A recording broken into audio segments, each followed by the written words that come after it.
আসসালামু আলাইকুম, welcome to Aqsa kitchen. আজকে তৈরি করে দেখাবো চালের আটা দিয়ে পাঁপড় তৈরি করে। তো পুরো ভিডিওটা আপনারা স্কিপ না করে দেখতে থাকুন।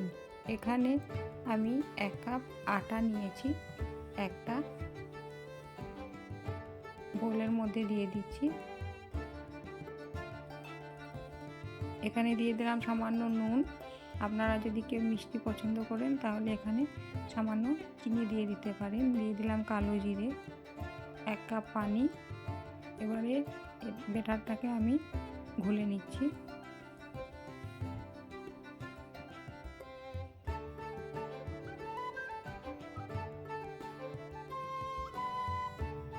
ব্যাটারটা একটু গাঢ় হয়েছে, সেই জন্যে আমি এখানে আরও একটু পানি দিয়ে দিলাম।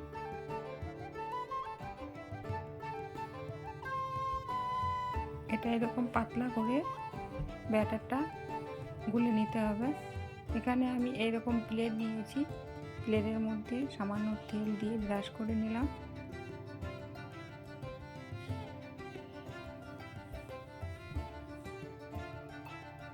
এবারে এর মধ্যে ব্যাটারটা দিয়ে দেব।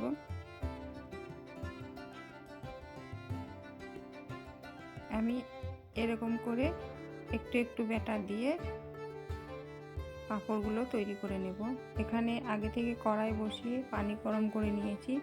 এরকম একটা ছিদ্রযুক্ত থালা নিয়েছি, এর মধ্যে আমি প্লেটটা বসিয়ে ঢেকে দেব কিছুক্ষণের জন্য। ঢাকনা খুলে আপনাদের দেখাচ্ছি। এটা হয়ে গেছে।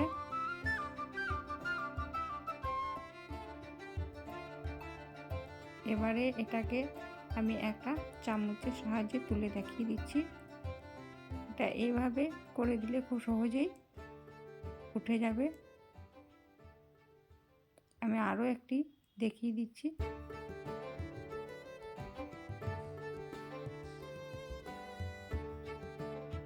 এরকম চামচের সাহায্যে চারিদিকে এরকম ঘুরিয়ে নিলে খুব সহজে এটা উঠে যাবে।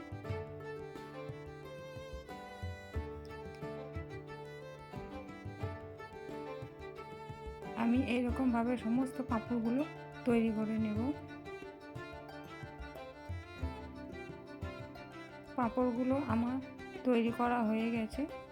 আমার অনেকগুলো পাঁপড় তৈরি হয়েছে। এবারে এটাকে রোদে শুকিয়ে নেব। এটা শুকাতে আমার 2 দিন সময় লেগেছে। দেখুন এগুলো শুকিয়ে গেছে।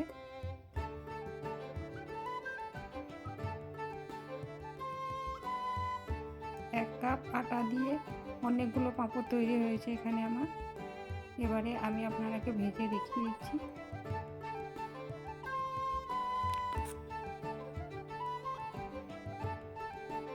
আমার এই পাঁপড়ের রেসিপিটি যদি আপনাদের ভালো লাগে তাহলে প্লিজ চ্যানেলটিকে সাবস্ক্রাইব করে পাশে থাকবেন। আর যারা আমার চ্যানেলটিকে সাবস্ক্রাইব করে পাশে আছেন তাদের অসংখ্য ধন্যবাদ।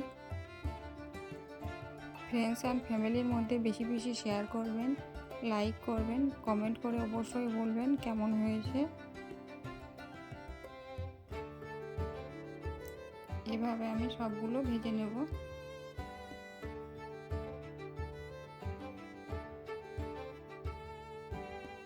এটা খেতে খুব ভালো লাগে, যেহেতু এটা চালের আটা দিয়ে তৈরি।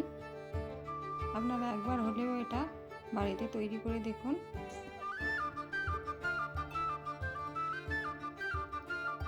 দেখুন আমি সবগুলো ভেজে নিয়েছি। চলে আসবো আবার কোনো নতুন রেসিপি নিয়ে। সবার সুস্থতা কামনা করে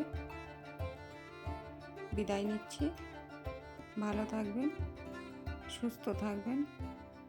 আল্লাহ হাফেজ।